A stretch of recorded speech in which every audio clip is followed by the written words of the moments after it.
কিয়ামতের ময়দানে যখন জাহান্নামকে নিয়ে এসে আরশের বাবাতে বাঁধা হবে, সমস্ত নবীরা নাফসি নাফসি নাফসি নাফসি করবে। ওই দিনে তো আল্লাহ পাক আমার নবী পাককে এত শানওয়ালা করেছে, নবী পাকের কানে হঠাৎ আওয়াজ চলে যাবে, হযরতে জিবরাইল ঘোষণা করবে, আল্লাহর জাহান্নাম উম্মতে মুহাম্মাদি দিয়ে টেনে টেনে যায়।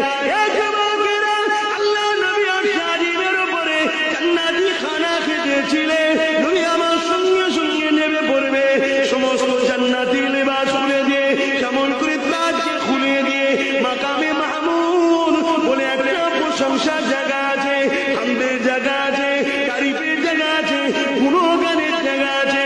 ওই জায়গাতে নবী আমার সিজদায় পড়ে গিয়ে আল্লাহ পাকের কাছে কাঁদতে থাকবে, এত তারিফ করবে আল্লাহর, এত প্রশংসা করবে আল্লাহর। ইতিপূর্বে কেউ এত আল্লাহর প্রশংসা তারিফ করতে পারে না। আমার নবী পাকের তারিফ প্রশংসা দেখে শুনে আল্লাহ খুশি হয়ে যাবে, রহমতের দুরিয়া ঘোষ মেরে দেবে, মেরে দিয়ে বলবে হাবিব মাথা তোলে মাথা তোলে।